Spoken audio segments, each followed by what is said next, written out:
Well, hey folks, and welcome to another episode of the Brand Builder Show. Today's episode is a special treat. We have the legend that is Eric Bandholz with us. Eric, welcome to the show today. I hope I haven't just butchered your name, the first thing I did. Well, I think you just called me Eric, right? Did you call me Eric? Yeah. Did you get my last name? Yeah, Eric. You got that. It's a common name. Bandholz. No, I tried, but Bandholz. Yeah. Did I butcher that? How is it? No, it's fine. It's not a very common last name, so I don't take any offense of people misspelling it or spelling it wrong. Good stuff, man. Good stuff. Well, it's an honor to have you on the show. We're going to be talking about the rise of BeardBrand, a real success story in the world of online marketing, e-commerce brands, and there's honestly so much we could talk about because I knew how much of an established and successful brand BeardBrand was, but then researching some more and realizing how much you guys are killing it in the world of organic marketing was a real eye-opener, and so I'd love to dive into some of that. But before we do, give us a little bit of the elevator pitch. How did you get started in e-commerce? For the two people that are listening that don't know what BeardBrand is, give us the kind of the backstory on that. Yeah, so BeardBrand is a men's grooming company. We started after I used to be a financial advisor.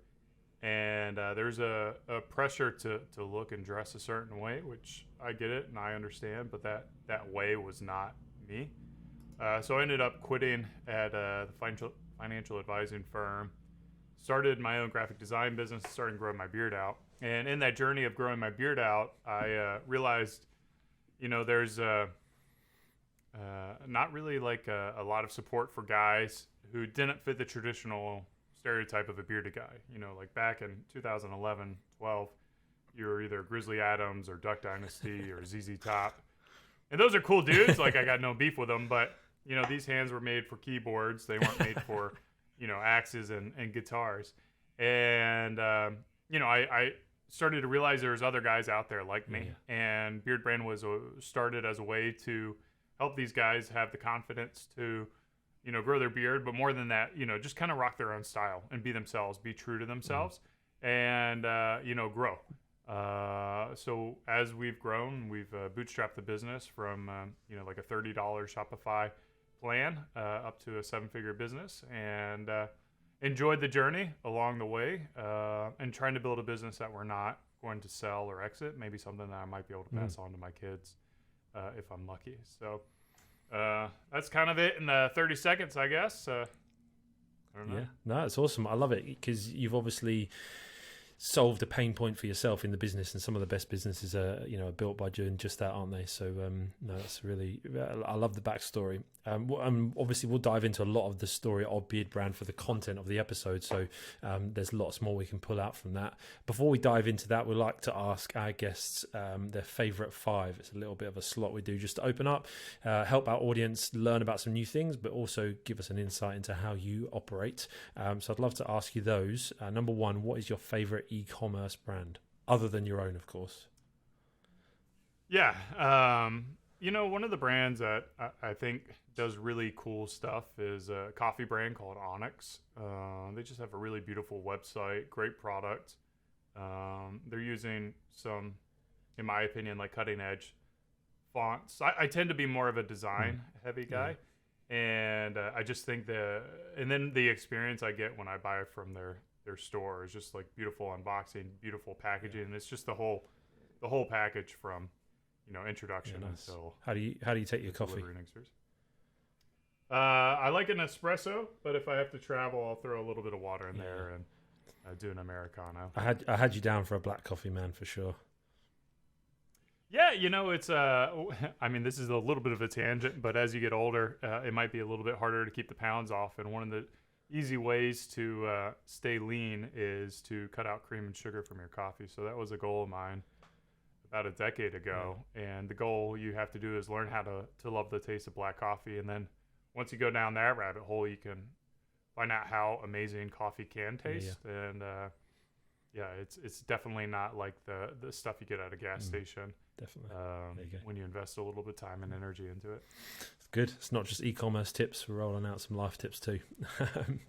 Okay, number 2, favorite software or tool that helps you run your business or life. Well, I feel like I want to be doing justice to ShipStation, which if you're here in the States, they run a commercial. We did a little case study with them, so that's been plugged a lot. But like for me, the everyday tools like Slack and even just like Apple Mail, is kind of basic. Yeah. But I'm not much of a guy that goes down the software rabbit hole. I know everyone's using Notion nowadays or Airtable and crap like that, but good stuff. I'm a bit of a more old school guy. No, that's cool. No, I like it. It's a good answer. Okay, number 3, your favorite organic marketing channel. You've got a lot. Yeah, it is a no-brainer. Yeah.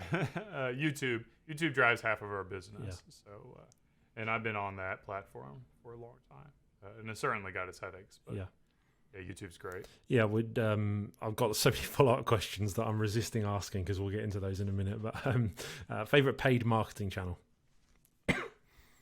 Well, we're only doing one paid marketing channel right now, which is Google, and I guess PMax, which also runs YouTube as well. So, I guess that would be my favorite. I don't really like paid, No. No, I guess let me take that back. I want to go with Postpilot and doing our direct mail. I think that's a pretty cool solution out there right now. Yeah, nice. And your favorite business book? It's an old book. I read it a while ago, but it's called Eat People by Andy Kessler, with the basic idea of outsourcing the talent that you're not good at and focusing on the things that you're best at. Yeah, nice. Good recommendation. Okay, thank you for those. Like I say, so much that I want to dive into. I feel like I wish we had sort of 5 hours, but we're going to try and fit it into sort of the next 20 minutes and pull as much goodness as we can out of this. You talked about how you bootstrapped BeardBrand from a $30 Shopify client all the way up to 7 figures. How did you get your start with products? Did you just were you doing some kind of like drop shipping? Was it a small amount of orders? Talk us through that first phase of taking the plunge, investing some money into this crazy idea of starting a business. Yeah, BeardBrand existed for about a year before we started selling products. So I had the blog and the YouTube channel and a very small following, probably like 300 subscribers on YouTube and several thousand visitors to the blog.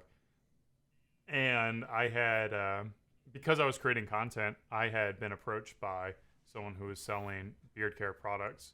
And basically, I asked him if we could resell his product as a kind of a traditional retail structure, and he was game for that. So he sold me some products and put it up on the store and started selling with another brand. So we were just like a traditional retail play. We always, I think, to a certain degree, I always had a vision that we would have our own products. But the beauty of Shopify and the world is like you can dip your toes in the water. Find someone on Etsy who has a cool product, and then like bring your value through what we did, which was organic content, and then you're able to generate revenue that way. So that's kind of how we were able to bootstrap by not having to pay $30,000 for inventory to get up and running and months of R&D. And then that first phase of growth, as you say, it's been a bootstrapping journey. What did Cashflow look like? Did you grow quickly? Was there ever a point where you thought about having to bring on investment? How was that sort of early journey? No, I mean, I think the way we value things at BeardBrand and the way we want to build the business, like there's always opportunity to bring in money, but we didn't want the strings that come along with that, whether it be third parties kind of dictating the way you grow or how you focus or what kind of products you carry, or just the stress that comes along with debt, leverage and making those bills and having to put your company your products on sale to generate cash flow and things like that. So if we didn't have cash flows coming in, it was pretty much as simple as like we don't pay ourselves, and then when we have money coming in, we pay ourselves. So the business could always scale back down. Well, not right now, but the way we've built the business is it could always scale down to zero, and still continue to exist and thrive. Not that that I want to do that. So we've done a lot of 2 steps forward, 1 step back as we grow. Maybe we grow too fast, or misallocate some of our resources, and we need to get back to the things we do well. Yeah. Have there been any clear sort of inflection points with that commitment to bootstrapping where you're, at loggerheads, maybe there's tension points where you're like, oh, we really need some extra cash flow, but we're, dead set against it. And you've had to, because of that, make some hard decisions? No, I mean, I feel like maybe I'm an anomaly, and maybe it's because of my finance backing, or maybe it's just because of my like incredibly risk adverse cash flow management. Like I've never needed money. Like I've always had enough money. And that's kind of true with like my personal life. And I think maybe part of that has to do with like not having, I guess when it comes to eating, it's, what do they say? Like your eyes are bigger than your stomach. But in building the business, you kind of have the same thing where your eyes are bigger than your wallet. And we've just kind of maintained a modest expectation for growth and allocation of our cash and resources, and then I keep a lot of cash available in the event that we have periods of hardship. So it's not a growth at all cost type of company where like we have to be hitting certain kind of growth targets. It's more of a profitability first type of business. Do you feel like you don't have that same maybe drive to make it growth at all costs? Like, is that a personality thing? Is that, you've managed to keep your ego in check? Because it can become like quite an ego-driven world, right? You grow in a business, but you seem pretty down to earth, pretty chilled. Is that a personality thing? Have you had to learn that the hard way? Yeah, I mean, it's in your intro, you kind of hype me up, and I'm like, man, I am not all those things that you described at the beginning of the podcast. That's for sure. For me, there is ego that I'm constantly battling, and as a face of the company and the founder of the company, you're not that without a little bit of ego. And there is a competitive spirit and nature to me where I just want to win, and I have odd kind of comparisons for other entrepreneurs who, I love and respect, but I still want to beat them. But at the end of the day, kind of what we learned, I had a very challenging time with my business partner, and we were eating a lot of ramen, trying to grow at all costs, and it was very stressful. Our relationship was very strained, business relationship, and it was not fun working the business. Like I was probably losing hair, and what we kind of realized at the time, the business was doing about $3 million of revenue. And if you're hitting 20% profitability, that's $600,000. And you split that three ways. You keep half of it in the business, which is $300K for the business to grow, and then $300K among three founders. That's a pretty good life that you can have where, you're able to put food on your table and a roof over your head, and then have the freedom to do what you want in life. So if you're a solo founder and you get to $1 million or $1.5 million, like, you've essentially made it in life. And then everything beyond that, in my opinion, is just nicer cars, nicer houses, nicer clothes. But it's not fundamentally going to improve your life. Yeah. So that was kind of I want to say the breaking point. It was what's that point? That turning point or whatever for us is just like we won. Like we won life's lottery with a $3 million business, and it's more important to enjoy the journey from here than to continue to be stressed out, trying to do something that really isn't going to enhance our lives that much. Yeah, I think it's really refreshing, from the outside looking in, at least, to see that there is that drive, there is that little bit of healthy ego, which I think you're right. Every entrepreneur needs a little bit of that, but there's still just a real sense of realism, and I can almost get that relaxed sense from you, which is like refreshing for me. And I think a lot of entrepreneurs that just feel like you've got to hustle till you die and you've got to beat everyone, grow as quick as possible. So it's good. I mean, do you think that a part of that is because of your strength in organic marketing, because that must help your margins in comparison to your competitors that are putting a lot into paid? I don't know anybody else's P&L and what it looks like. There's a lot of different ways to build a business. The challenges with organic is we've got a pretty heavy creative team, which takes a lot of resources as well. So there's just different ways to build a business, and I would imagine that, you know, our competitors probably have similar bottom lines that we have. Okay. Maybe they grow similar to us or even better than us. So I don't know what our strategy is the best or not. You know, frankly, I really don't care at the end of the day.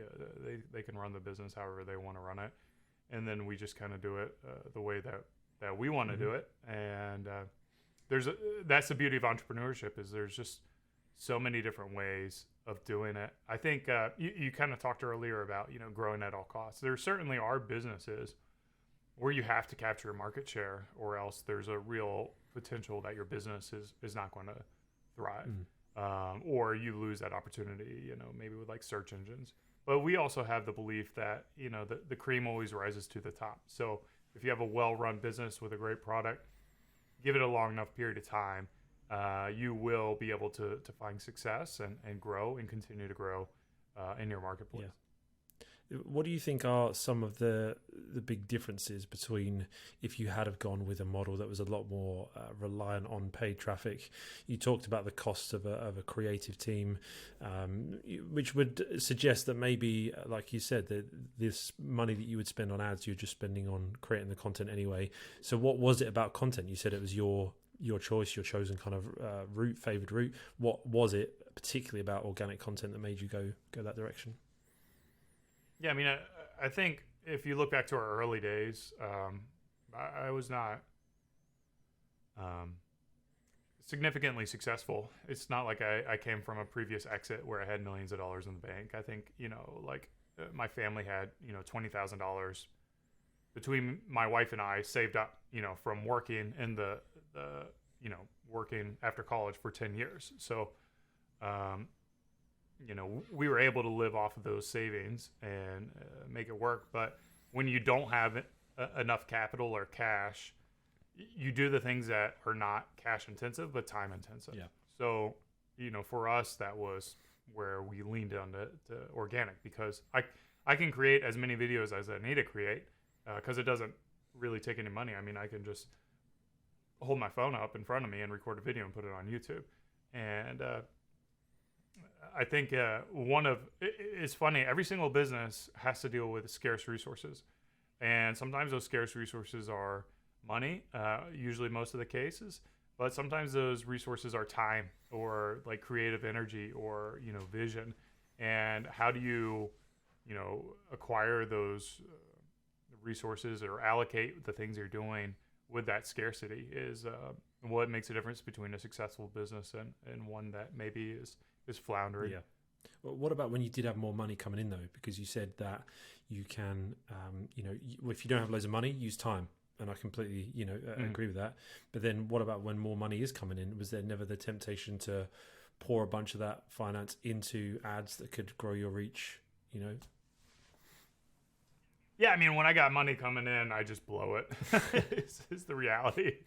Like, I just spend it poorly on things that we have to end up like undoing months down the road. So you're so honest. that's why I say it's like two steps. Again, it's 2 steps forward, 1 step back. So, you know, we may have money coming in, and then we're like, okay, we're going to grow ads, and then we'll do paid ads. We've certainly done paid ads in the past, and then we're spending all this money on paid ads, but it turns out we're not making any money. So we're spending $1 to make you know, $1.20, but when you factor your product costs in there and overheads, then you're losing money. Yeah. So there'll be things like that, or I'll be like, well, let's do this product and let's do this product, and you know, we grow our inventory, and our inventory just balloons, and we got a ton of stuff here, and we don't have like the right resources to launch it, or the right focus to launch it, or we'll be like, yeah, let's sell in Europe and sell in Australia. You know, it's just like all these things that, you know, actually being lean for me is very beneficial, because it allows us to focus on the things that bring most value to our customers. Do you just sell in US at the moment? Mm-hmm. We do. You can buy online and get it shipped to like Canada and, you know, like Australia and a couple of places, but it's not really economically feasible because the shipping's so expensive. Yeah. And but we don't ship into Europe. That's a market that we have closed off to. And is it going to stay like that? It must be tempting, surely, to expand globally. No, I mean, yeah, one of our goals this year is to launch into Europe. So, we have a tendency to like evolve our products based on the feedback from our customers to constantly improve them. And when you do that, you're changing the formulation. And then every time you change your formulation in Europe, you're going to have to run through the regulatory organizations. So that's like an additional, $3,000 per SKU. So if you got, like 20 SKUs or whatever, what is that? Like $60,000. So kind of for our style of products strategy, where we evolve and tweak and improve our product, it gets pretty cost prohibitive. So if we can ever dial down the formulation to where we know you're just going to stick with it, and like some people are going to like it, some people are not going to like it, which I think is the shame of regulations that people don't really understand and they don't really see in the marketplace. You think it's like, oh great, these regulations are protecting people, and it's true, but it's also preventing innovation and it kind of the unseen things that never happen because of these regulatory burdens on companies is kind of the downside. Yeah. So and Europe is renowned for being, with data protection, GDPR, all that kind of stuff, VAT. It is, it can be a bit of a nightmare. But. Yeah, so it's just like, screw you Europeans and all your nanny state kind of stuff. We'll just be free here in America, No, absolutely. Doing freedom things. So. Let's bring it back to organic marketing then, because I think that is obviously something we really want to dig into a bit more. Love to just look at some of the core channels, organic marketing channels, just before we wrap up. Starting with TickTock, because it's kind of before AI, at least it was all everyone was talking about. Now ChatGPT has taken up some airwaves, but let's talk about TikTok. You guys are across your channels, you're getting pretty massive. Like YouTube, I think 2 million, TikTok 600,000 or something. Big subscriber base. SEO, you're getting. I want to say, the research I've done, over 1 million visits a month just from organic, but you can confirm nor deny that if you want. But let's talk about a few of those channels. TikTok to start with, like I say, over 500,000 followers on there, some massive videos. Obviously, your product really does lend itself to video content, tutorials, more of fun content. But what are you doing that is really causing that growth to take place? Yeah, I mean, I wish I could tell you there was this great strategy with TikTok, but it was basically everyone tells me I got to be on TikTok, and as the 40-year-old dude, I'm like, like I don't get it. It's like these are too fast for me. I don't get it. I'm like, I don't want to deal with it. So we worked with an agency. Ryan McGinn has an agency where he just essentially scrapes our data on YouTube and re-edits it for TikTok and the TikTok style, and then re-uploads it. And he's the person that's entirely responsible for growing that channel. I do think there's opportunity for us to improve it and to create kind of like short form video content first, and have it a little more polished and a little more, like on point. But we're just kind of not there yet. And it's like, one of the advantages that we had in the early days of YouTube was we were one of the first players in the game producing content like we were producing. And then we got a lot of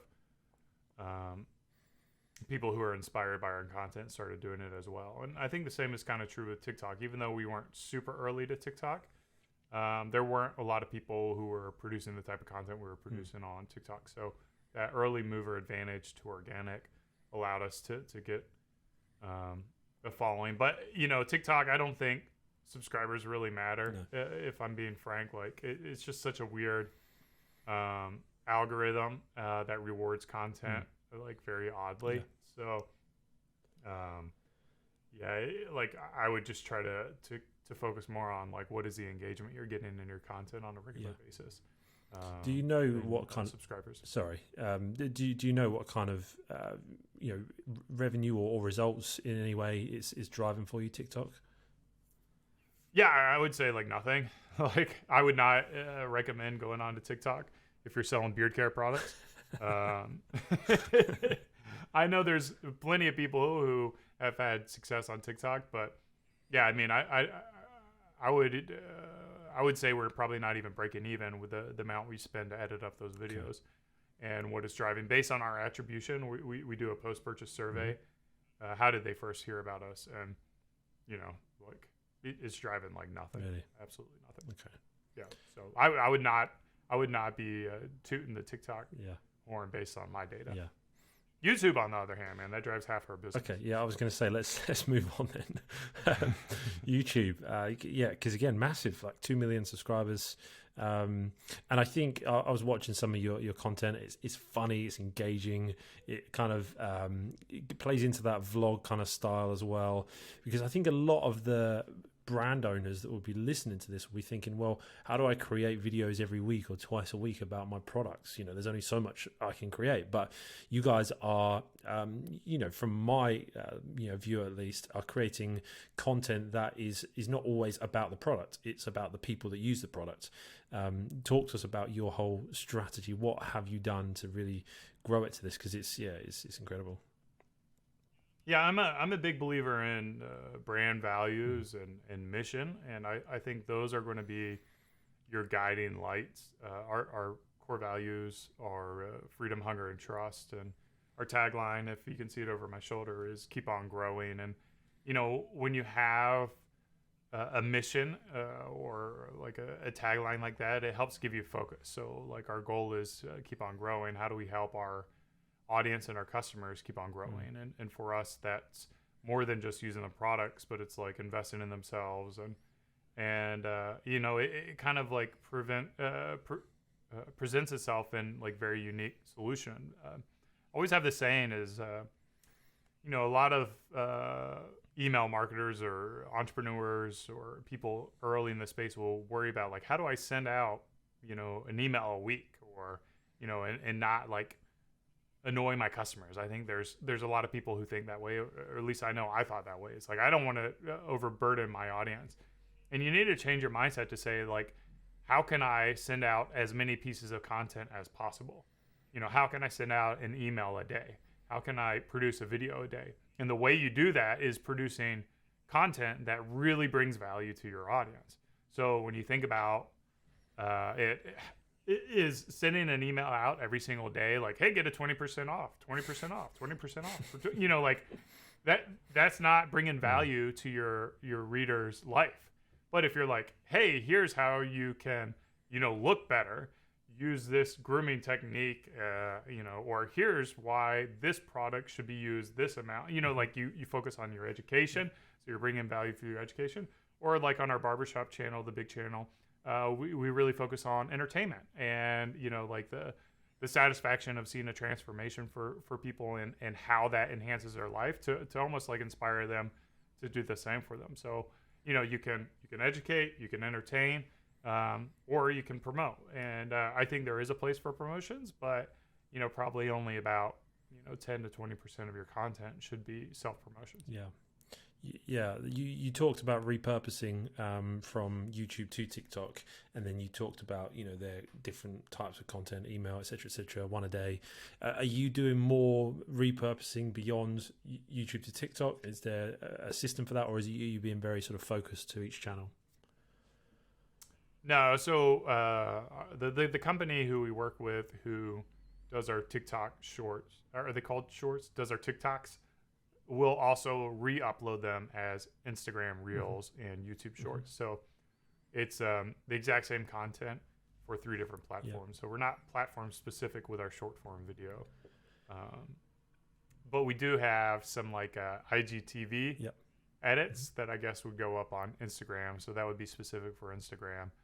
And then Facebook, I don't know if we're uploading our long form to Facebook or not, or how that's going. That's kind of like a forgotten platform. I was going to say, Facebook, Instagram, are they still a priority for you, or are they a bit of an afterthought at the moment? I mean, for me personally, they're an afterthought, but we certainly produce content for it on a regular basis. So they're, we kind of set up the machine, or I should say, the machine at BeardBrand's has been set up where content flows into that. Yeah. So, as an entrepreneur, it's like once a machine gets set up, you're like the Eye of Sauron, and it's like what is the next thing? And then it's like, God forbid, you know, any of my team members is like, oh, you're working on this now. And then you kind of jump around. I don't know if the other entrepreneurs can relate to that, but I'm sure they can. I'm sure they can. You mentioned team there. What does team look like to make all of this happen? I assume you're not recording all the YouTube videos yourself. Yeah, so I've got a couple of other content creators, Greg and Carlos, who will produce regularly. I've got a person who works in the barbershop. We have a barbershop right over there with 7 barbers, so it's a Beard Brand barbershop. Nice.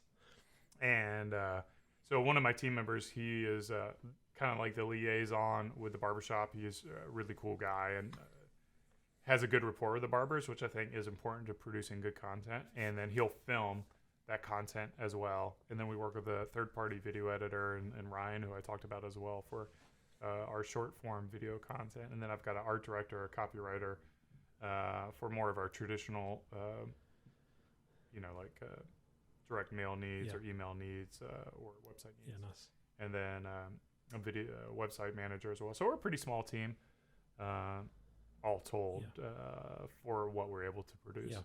I meant to ask earlier about the fulfillment on the back end of things. Do you have sort of warehousing? Are you using like a 3PL? What does that look like? Yeah, we work with a 3PL for our fulfillment. There's certain things that, kind of going back to the book recommendation, Eat People is like, I don't want to be in the business of putting things in a box and shipping it out. I don't know how much value I can bring to the world doing that. Yeah. I think there's companies out there who probably going to bring more value than I could bring. So I also, don't want to be, putting things in jars or manufacturing. So really focusing on the things that we do well, which is communications and marketing, product development. I do like to develop, so we work really heavily on that, and then we try to outsource everything else. Nice. Okay, lastly on organic marketing, then SEO, the forgotten child sometimes of internet marketing. It's got this like own little corner of the internet marketing world, but it's such a powerful channel, and you guys are killing it on that. Ahrefs tells me, estimates it about 800,000 visits a month, so it must be at least 1 million. But it's huge, right? And that must be a massive way that you're capturing your audience, new customers. How have you built it? Yeah, I mean, kind of going back to earlier in the conversation, the blog was where we started. So we get a significant amount of traffic to our blog, and the content we produce, our copywriter in-house is very much on brand, which is nice.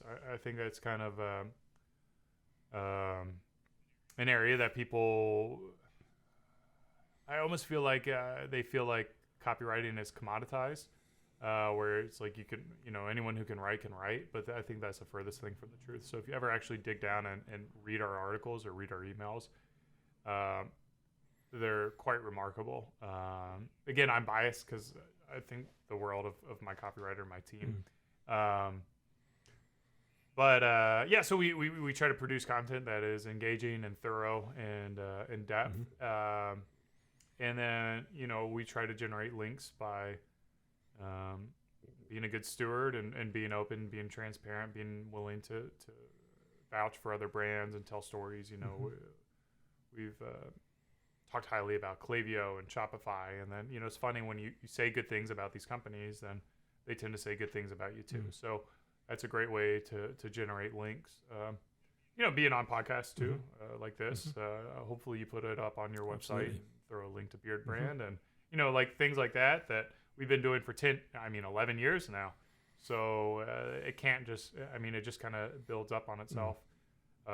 We also look at PR as a link building opportunity more so than a sales opportunity. So yeah, our page rank on Ahrefs is like, I think it's like 73 or something like that, 72, depending on the day. So it's been a lot of hard work. Yeah, certainly been a lot of hard work. Yeah, I can see that for sure. But the thing I love about SEO specifically is just the compounding nature of it, which I think obviously you talked about 11, 12 years ago you started, and now you're seeing those real results there, and that's going to continue to compound, and you could likely do no more work on it for a year, 2 years, and that would continue to grow still because of the previous work you put in. And that's why I love it as a channel, as opposed to social media, for instance, you post something, if it's not seen in 24 hours, it might never be seen again, so there's I would say, I wouldn't call it a problem, but I would say it's more of an opportunity for people who think differently than the majority of entrepreneurs are thinking about. How do they build their business up and then sell it in 3 to 5 years? When you have a 3 to 5 year time frame, you're not going to be willing to invest in things like SEO or organic content, because the same amount of work and effort right now to create a blog article and get viewed by hundreds of thousands of people is different than 10 years ago when we did it and it would be read by 100 people. So same resources go into it now versus 10 years ago, but the output is completely different. The same is true with organic video content production as well. So most people aren't thinking in terms of 10 years or 20 years, because they're going to be washing their hands of the business and moving on. Whereas, I'm thinking about it from, how do I create a business that my kids could run or my business partner's kids could run? And then when you start thinking in those terms, it's like, how do you really do the things that can lead to a brand that lasts for generations? And, growth doesn't become the top priority. What comes the top priority is, just an incredible experience and a journey that's worth taking, which I think is a really unique way of building a business that not enough people share. Or highlight. Yeah, I think it's not as popular or sexy to talk about a business you want to run forever. Yeah, I mean, it's like, I enjoy showing up to work every day, and I haven't gotten divorced with my wife, and my kids, know my names. It's like, okay, well, isn't that a given? Like, yeah, it's a given, but do you know how hard it is to maintain a relationship with your wife and your business partners and your kids, and to also have a business that's successful? It's incredibly challenging. I don't know if the general public really knows how long it is. And you see a lot of entrepreneurs who end up getting divorced or who have strained relationships with their children. And, those are sacrifices you got to make. And, I'm not saying one way is right or wrong, but those are the trade-offs that you have to make.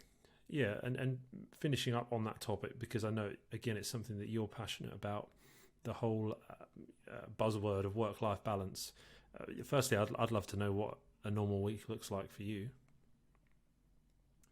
Yeah, so I mean, even beyond like relationships, your health and your fitness is really important. Eating right, exercising. So I'm an avid rower. I lift weights. You're a beast. I lift weights 4 times a week on the deadlifts, man. I follow you on Twitter and I see you're crushing it there, man. Those weights are going up and up. Yeah, well, I mean, that's the thing, is if you do it, that's what's going to happen, assuming you don't get injured. So and the same is true with business. You put in the work, you put in the energy, the effort, it will eventually go up. You're going to have your setbacks. So lifting weights 4 times a week, rowing a couple times a week. Like getting my daughter to school, take my daughter to school. Then we have a 9 o'clock standing meeting, like 5-10 minutes. And then I tend to keep my schedule. I'm one of those guys that keeps my schedule generally open. I like flexibility. I like being able to run late on meetings. I like to have long lunches. I like to be able to chat around the water cooler. So I'm not a kind of a type A personality. And then I have a goal to be home by 5:15 in the afternoon, eat dinner with my family, and try to be a good house husband and a good husband to my wife and a good dad to my kids, and have the energy to play with them if possible. It's challenging. I'd love to say I'm a perfect father, but I'm far. There's a lot of opportunity for growth and in some roles, or all my roles, I guess, in life. But and then try to head home, go to bed by like 9 o'clock, and start the day again at 5:45. Yeah, nice. And take weekends off? I don't really work. I mean, 11 years in, most of this stuff is pretty established. So if I need to work, I'll work. Like, we post videos on Saturday, so I'll keep an eye on the performance for how the videos are doing on Saturday. But for me, like as an entrepreneur, like I don't think work ever really escapes your brain. Like, it's just always there. It's kind of always present. Is that not because that, for me, that's why I'm driven to build stuff that I can one day sell, is because of that constant, no, I don't want to say pressure, but it's always on you. You never escape it. Is that not something that makes you one day want to sell?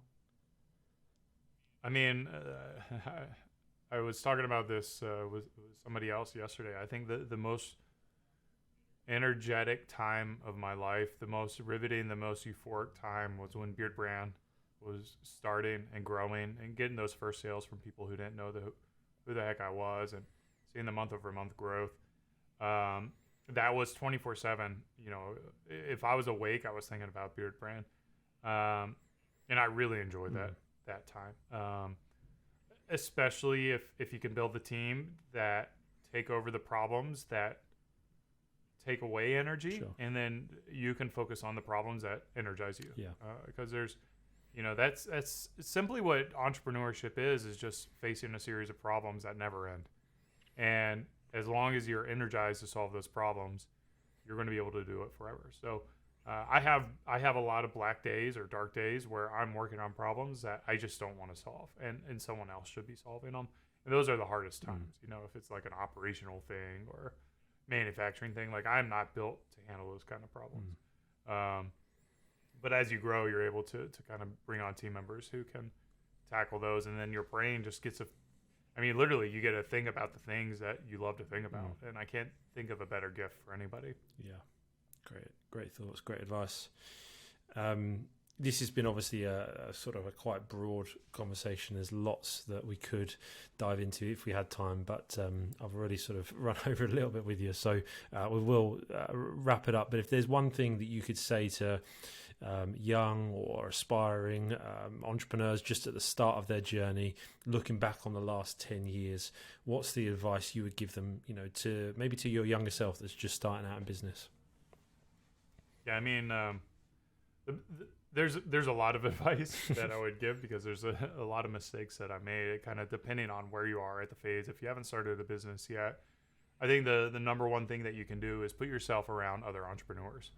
Find out where they're hanging out, find out the way they think, because to transition from a person who works for somebody else to a person who creates your own business is a mindset change that has to happen.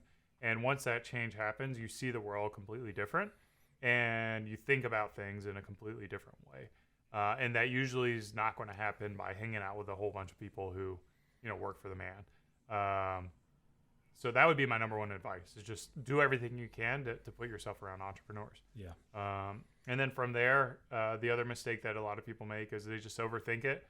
They try to learn too much. They listen to too many podcasts. They try to follow too many blueprints. They buy too many ebooks.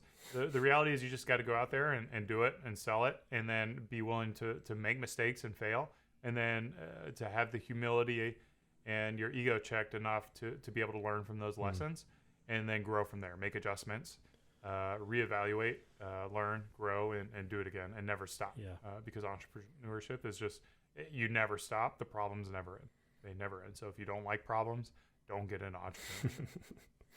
Absolutely. No, it's really good, man. It's really good. Someone said to me recently that a quote, imperfect action is better than perfect inaction. And I think that's, echoed in what you're saying there. Get started, get moving, steer the car on the journey. It's not new stuff, guys. It's not rocket science. Like a million people say it. There's a reason we say it over and over again. It's just, you just got to do it. The world is built by those who build. Is something that I like to repeat a lot. Yeah. It's not built by the best. It's not built by the most prepared. It's not built by the smartest. It's built by those who build. Really good. So unless you're building,